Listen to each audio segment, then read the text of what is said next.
Hai, selamat pagi. Assalamualaikum. Ketemu lagi sama Madew. Kali ini aku mau cerita tentang sebuah sakitku yang namanya batu empedu. Apa yang dimaksud batu empedu itu? Jadi ketika saya merasakan sakit di bagian kanan perut atas, nyeri yang nggak berkesudahan. Habis itu saya ke Vaskes 1. Ke Vaskes 1 itu disuruh dilanjutkan ke Vaskes 2 karena tidak ada perbaikan, dikasih obat kayak mah, kayak asam lambung, itu nggak mempan. Akhirnya di Vaskes 2 dirujuk ke dokter spesialis dalam. Di dokter spesialis dalam kemudian karena dicek bagian mana yang sakit, saya bilang kanan atas perut. Akhirnya dirujuk untuk USG.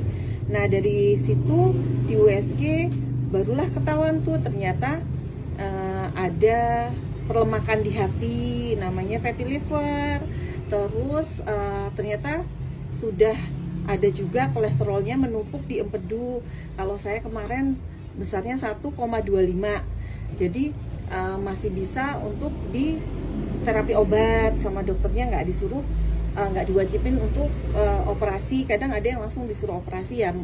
Jadi yang membuat serem kalau kita sakit batu empedu itu kan kalau misalnya batu ginjal yang diangkat batunya ya, bukan ginjalnya kan. Nah kalau empedu itu dokter akan mengangkat empedu kita kalau misalnya wajib dioperasi. Nah itu membuat saya ciut ya, siapapun pasti kita akan ciut. Apa sih fungsi empedu itu?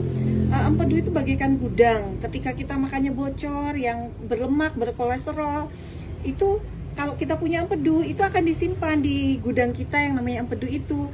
Jadi aku sambil minum ya. Ini ramuan bagus banget, serai.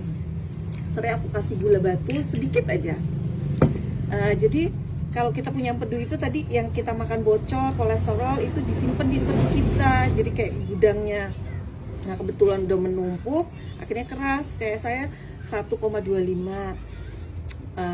Saya udah minum obat, dikasih obat setiap hari minum 1 kali 3 kali untuk empedunya itu, meluruhkan batu di empedu itu selama 2 bulan. Nah ini nanti tanggal 27 September saya kontrol lagi. Semoga empedu itu bisa teratasi, paling tidak stop di situ. Jadi karena kalau kita sakit batu